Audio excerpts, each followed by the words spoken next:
किसी भी तरीके से कॉम्प्रोमाइज किया, because the American essentially wanted, जो मुझे लगता है कि उनको चाहिए था, उनको वो चाहते थे कि वहां पे उनकी नेवी प्रेजेंस हो, नेवल प्रेजेंस हो। तो बातचीत फेल हो गई, लेकिन ट्रंप ने तैयारी कर ली है, किसी भी हाल में उन्हें हॉर्मूज खोलना है। और हॉर्मूज खोलने के लिए देखिए अमेरिका ने शिप उतार दिया है, ये यूएस पीटरसन, जो माइंस बिछी हुई है समंदर में। ईरान ने जो माइंस बिछाई हैं उन माइंस को हटाने का काम यूएसएस पीटरसन को मिला हुआ है, जो हॉर्मूज के समंदर में इस वक्त आप देख पा रहे हैं। अमेरिका ने ये विध्वंसक उतारा, इसे डिस्ट्रॉयर कहते हैं, और ये जो भी माइन समंदर के अंदर है उसे तबाह करने की ताकत रखता है। इसके अलावा देखिए अमेरिका ने यूएसएस मर्फी भी उतार दिया है। ये है यूएसएस मर्फी, ये भी हॉर्मूज के समंदर में। इसकी भी ड्यूटी ये है कि जो समंदर के अंदर माइंस हैं जिससे धमाके हो सकते हैं उसे तबाह कर दे समंदर में।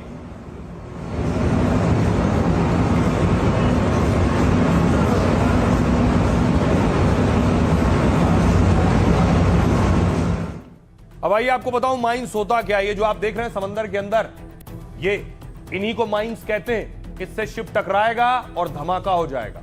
ये समंदर में हॉर्मूज में बिछा रखे हैं ईरान ने। अमेरिका ने इसी को तबाह करने के लिए अपने जहाज भेजे।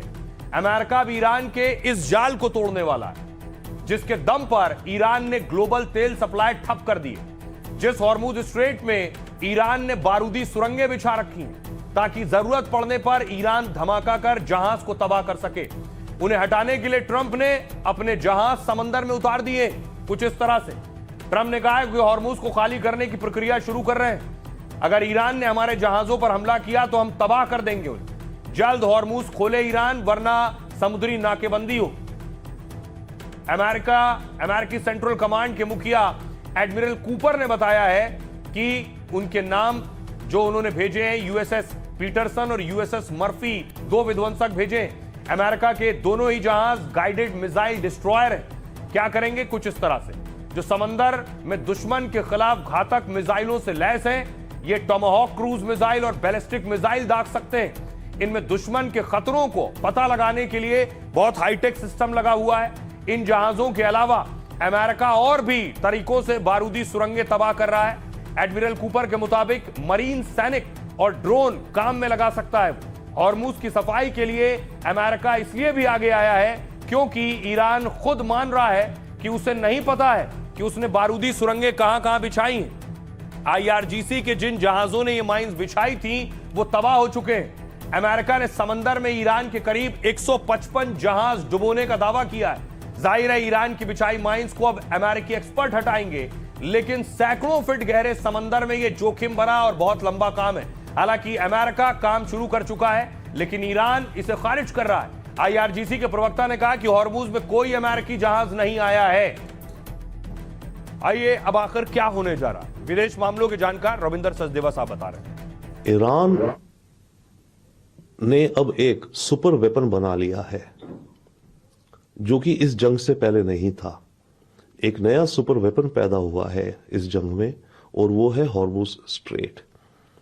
ईरान को अब क्लियर एहसास हो गया है कि स्ट्रेट ऑफ हॉर्मूज पे वो पाबंदी लगा सकता है और दुनिया का पूरा चोक होल्ड कर सकता है। और इस सुपर वेपन को डेमोन्स्ट्रेट भी हो गया है। American power, American aircraft carrier, सब ने बमबारी जितनी मर्जी करी, पर स्ट्रेट ऑफ हॉर्मूज नहीं खुल पाया। तो ईरान अब इस एडवांटेज को कभी गिव अप नहीं करेगा कि, और एडिशनल ईरान ने बल्कि स्ट्रेट ऑफ हॉर्मूज पे अपनी सॉवरेनिटी क्लेम कर दी है। ईरान ने बिल्कुल वाज़ेह अल्फाज में इस बात को कहा है कि हर वो मुल्क के जो हमसे जंग कर रहा है उसको हम स्ट्रेट ऑफ हॉर्मूज इस्तेमाल करने नहीं देंगे। जिन लोगों ने हम पर जंग को थोपा है वो लोग हमसे ये वादा करें और एक चैनल और एक इस तरह का रास्ता निकाला जाए जहां पे हमको कंपनसेट किया जाए और वो नुकसानात जो उनकी वजह से हमको हुए हैं उसकी भरपाई होना चाहिए। तो ईरान न्यूक्लियर के ऊपर अपने स्टैंड को क्लियर कर चुका है कि वो किसी भी तरह का वेपन नहीं बनाना चाहता है। इनरिचमेंट के बारे में वो बात करने के लिए तैयार है और समझौते तक के पहुंचने के लिए तैयार है। और हॉर्मुज के बारे में ईरान ये क्लियर कह चुका है कि जब हम पर हमला हुआ है तो अब हॉर्मुज पहले जैसे था, अब वैसे नहीं होगा कि हम पर जो लोग पाबंदी लगाते हैं वो लोग भी हॉर्मुज से आसानी से फायदा उठाएं। ये नहीं होने देंगे। तो बातचीत फेल हो गई तो सबसे ज्यादा डर किसे है? डर उन्हें है जो बिना बात की मार खा रहे थे। यानी वो मुस्लिम देश जिन पर ईरान अटैक कर रहा था। खबर यह है सऊदी अरब में पाकिस्तान ने मदद भेजी है, दावा है कि फाइटर भेजे हैं और सेना भेजी है।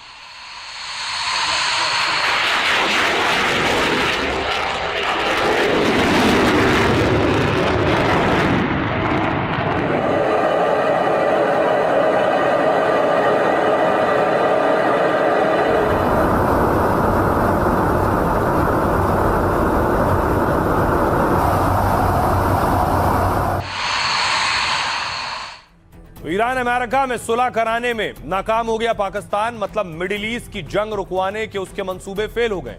लेकिन क्या अब पाक ने ईरान के खिलाफ चढ़ाई का मन बना लिया है? ऐसा इसलिए कहा जा रहा है क्योंकि पाक ने अपनी सेना, अपने फाइटर भेज दिए हैं। सऊदी में पाकिस्तान ने फाइटर जेट और जवानों को उतार दिया है। सऊदी रक्षा मंत्रालय के मुताबिक पाकिस्तान के फाइटर जेट सऊदी अरब के किंग अब्दुल अजीज एयरबेस पर आ चुके हैं।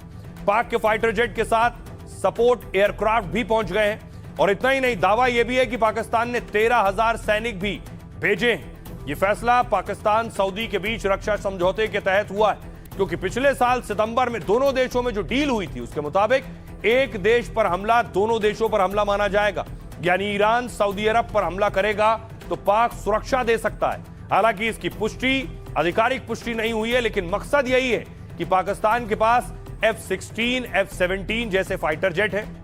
F-16 जेट उसे अमेरिका ने दिया है जो करीब 150 करोड़ का है। वहीं JF-17 पाक चीन ने मिलकर बनाया है जो 250 करोड़ तक का है। सैकड़ों करोड़ के विमान लगाकर पाक सऊदी से मोटा पैसा वसूलेगा इस मंशा में। आइए अब आपको सुनवाता हूं, सुनिए जरा पाकिस्तानी पत्रकार इस पर क्या सोच रहे हैं। में पाकिस्तान की फौजें, ये बिल्कुल कल सऊदी वजारत दिफा ने पहली मरतबा इस बात की तस्दीक की है। और ये फौजें पाकिस्तान की एयरफोर्स और पाकिस्तान की मिलिट्री वहां पे इसलिए लगाई गई है कि दोनों सऊदी अरब और पाकिस्तान के दरमियान दिफाई माहिदा मौजूद है। और ये बहुत अरसे से कहा जा रहा था पाकिस्तान से कि जो सऊदीया और पाकिस्तान के दरमियान दिफाई माहिदा है इसे मौसर किया जाए। और चूंकि सऊदी अरब के ऊपर आपने देखा कि बड़ी तादाद में ईरान की जानिब से रॉकेट्स फायर किए गए, बड़े वहां पे बहुत हमले हुए, तो उसका मकसद ये था बुनियादी तौर पे, क्योंकि एक माहिदा दोनों मुल्कों के दरमियान, तो ये जो फौजें गई हैं पाकिस्तान की, और सऊदी वजारत दिफा ने इस बात की तस्दीक की है बुनियादी तौर पे जो सऊदी अरब की जो हसास तरीन तंसीबात है उनकी सिक्योरिटी के लिए। अब देखिए, जंग फ्लॉप हुई तो इसका गुस्सा भी था। जंग और शर्त एक साथ चल रही थी कि शर्त मानी जाएगी तो जंग रुकेगी। अब देखिए गिलगिट बाल्टिस्तान में प्रदर्शन हो रहा, ये स्कार्दू की तस्वीरें मैं आपको दिखा रहा हूं। मुर्दाबाद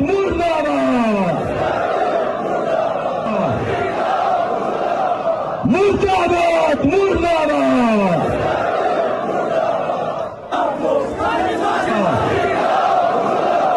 मुर्दाबाद मुर्दाबाद।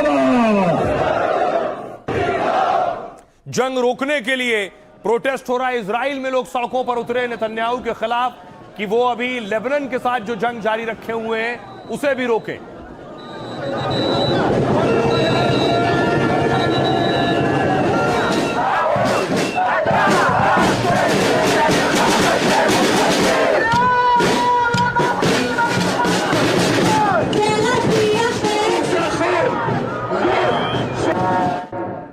और खुद लेबनान में भी नेतन्याहू के खिलाफ लोग सड़कों पर उतरे और प्रोटेस्ट कर रहे थे, प्रदर्शन कर रहे थे।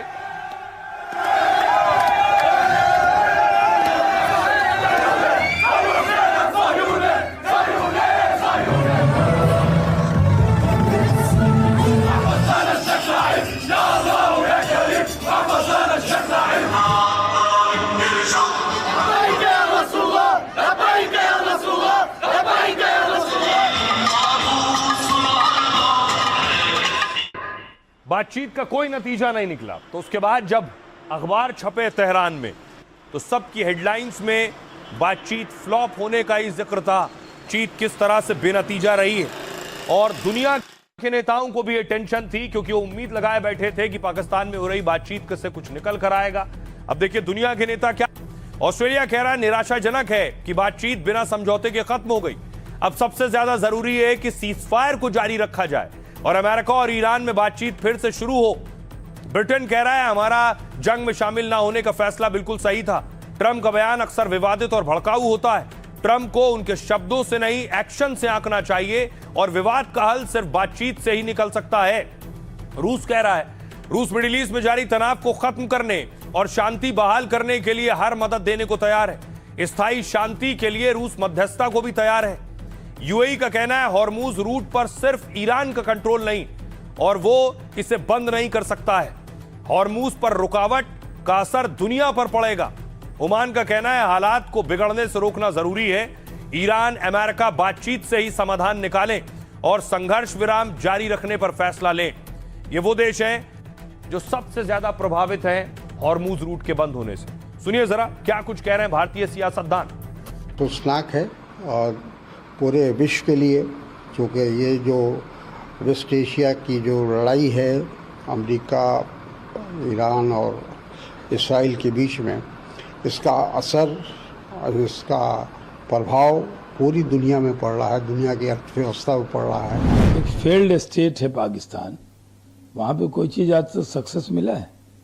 कुछ भी होगा तो फेल ही होगा। ऐसे हम शांति के पक्ष में हैं, अमन के पक्ष में हैं, लेकिन पाकिस्तान और अमन और शांति वहाँ से निकल नहीं सकती। मुझे तो खुशी है कि ईरान अपनी शर्तों पे डटा रहा और इसको अमेरिका को खाली हाथ वापस जाना पड़ा, मगर अभी बातचीत खत्म नहीं हुई है। अभी 15 दिन तक जो इन्होंने सीज फायर का ऐलान किया है, इसमें अभी और आगे पीछे होगा।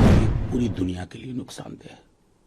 बातचीत का सफल ना होना, उसमें जो उम्मीदें थी वो उन उम्मीदों का हासिल ना होना। पाकिस्तान में यदि किसी मध्यस्थता की बात कोई शुरू होती है, मुझे लगता नहीं है कि मध्य एशिया के देशों की कंसेंसस बन पाएगी। इसलिए अभी मेरे ख्याल से भारत उस पर इंतजार कर रहा है। प्रधानमंत्री नरेंद्र मोदी जी ने चूंकि युद्ध विराम के प्रयास की प्रशंसा करते हुए इस बात को भी कहा था कि अब पश्चिमी एशिया में शांति होनी चाहिए, चूंकि भारत शांति का पक्षधर है, ताकि वैश्विक स्तर पर कठिनाइयों का सामना दुनिया को ना करना पड़े। मामलात के ऊपर जो चर्चा होनी थी काफ़ी हद तक चर्चा हुई है और एक जो बातचीत का रास्ता है वो खुला है और हम उम्मीद करते हैं कि इसके सकारात्मक नतीजे आने चाहिए, चूंकि युद्ध किसी भी सूरत में अच्छा नहीं है। अब देखिए, लेकिन ट्रंप कह रहे हैं किसी भी हाल में हॉर्मूज खोलना है। ट्रंप ने बाकायदा लिखा है पोस्ट और उसमें लिखा है कि हॉर्मूज की नाकेबंदी की तैयारी है और कोई भी हॉर्मूज ऐसे बंद नहीं कर सकता है। देखिए क्या कह रहे हैं ट्रंप। ट्रंप ने कहा पाकिस्तान में बातचीत फेल होने से वो भड़के हुए हैं, इस वक्त गुस्से में हैं। हॉर्मूज स्ट्रेट में यातायात की पूरी तरह से नाकेबंदी की जाएगी। ट्रंप ने कहा हमारे पास दुनिया की सबसे शानदार नौसेना है। अमेरिकी नेवी तत्काल प्रभाव से हॉर्मूज में प्रवेश करने या उससे बाहर निकलने वाले जहाजों की नाकेबंदी शुरू करेगी। मैंने नेवी को बोला है कि वो ऐसे हर जहाज को खोजें और रोकें जिसने ईरान को फीस दी हो। ऐसे जहाज को सुरक्षित रास्ता नहीं मिलेगा। ईरान की आर्थिक ताकत कम करेंगे, हमारा स्थिति के लिए तैयार है। जरूरत पड़ने पर युद्ध खत्म करने के लिए अमेरिका कार्रवाई करेगा। इससे पहले ट्रंप ने चीन को भी ईरान की मदद के लिए धमकाया था। ट्रंप ने कहा था अगर चीन ईरान को कोई हथियार भेजता है तो उसे परेशानियों का सामना करना पड़ सकता है। ईरान को हथियार देने वालों पर 50% टैरिफ की धमकी दे चुके हैं ट्रंप। ईरान ने कहा है हॉर्मूज पर कंट्रोल छोड़ने को बिल्कुल राजी नहीं है। ईरान का रुख साफ है कि हॉर्मूज से निकलना है तो टोल देना होगा। ईरान के उप संसद अध्यक्ष हाजी बाबाई ने बयान देकर कहा है कि हॉर्मूज स्ट्रेट ईरान के कंट्रोल में, यह तेहरान की रेड लाइन है। यहां से गुजरने वाले जहाजों को ईरानी करेंसी में टोल देना होगा। तो आमने सामने है। सुनिए जरा ट्रंप और ईरानी सिक्योरिटी ऑफिसर क्या कह रहे हैं। चीन ईरान को हथियार भेजने की तैयारी कर रहा है, इस पर आप क्या कहेंगे? अगर चीन ऐसा करता है तो उससे बड़ी मुश्किलों का सामना करना पड़ेगा, ये तय है। हम अमेरिका पर बिल्कुल भरोसा नहीं करते। अहंकार और उपनिवेशवाद पर बना राष्ट्र दूसरों का सम्मान कैसे कर सकता है और वह अपने समझौतों का पालन कैसे कर सकता है? अमेरिका को इस एग्रीमेंट की हमसे ज्यादा जरूरत है। अगर वे हमारी शर्तें नहीं मानते हैं तो हम अपने रास्ते पर चलेंगे और कुछ नहीं बदलेगा। अब देखिए जरा, ट्रंप कह रहे हैं कि हॉर्मूज खोलो, लेकिन हॉर्मूज को पर अमेरिकी जहाज को वार्निंग मिल गई। वार्निंग मिली कि फौरन यहां से हटो, नहीं उड़ा देंगे जहाज। 121. U.S. Navy warship 121. This is Sepah Navy station. You must alter course and go back to the Indian Ocean immediately. If you don't obey my order, you will be targeted. Out. This is Coalition Warship 121, engaged in transit passage in accordance with international law. No challenge is attended to you. U.S. Navy warship transiting in the vicinity Fujairah Port and Oman Sea. This is Sepah Navy. This is Sepah Navy. Last warning, last warning, last warning. Attention all vessels, attention all vessels, attention all vessels in Oman Sea. This is Iranian Sepah Navy. If you see any warship in your vicinity, keep a distance more than 10 miles from them because I'm ready to open fire on them without any warning. U.S. Navy warship 121. This is Sepah Navy station. You must alter course and go back to the Indian Ocean immediately. If you don't obey my order, you will be targeted. Out. अब आप सुन रहे हैं, अमेरिकी ship को सीधे सीधे warning दी जा रही है कि समंदर से बाहर निकलो, और नहीं निकले तो फिर टारगेट होगा, उड़ा दिया जाएगा। दूसरी तरफ देखिए उसके बाद हुआ क्या। कल तक हॉर्मूज खुला था, उसके बाद देखिए हॉर्मूज फिर बंद है, जहाज फिर इंतजार में खड़े हुए समंदर में।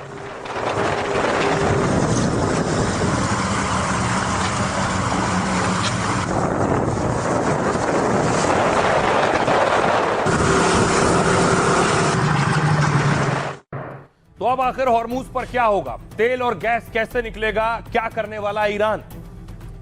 बातचीत और डील की कोशिश चल रही थी तो हॉर्मूज खुल रहा था। शनिवार को जब ईरान अमेरिका में जंग रोकने पर बात हो रही थी, तब हॉर्मूज से 60 लाख बैरल कच्चा तेल लेकर जहाज निकले। 2 चीन और ग्रीस के ऑयल टैंकर समेत कुल 16 जहाज निकले यहां से। जंग के बीच पहली बार 2 अमेरिकी शिप भी हॉर्मूज से गुजरे।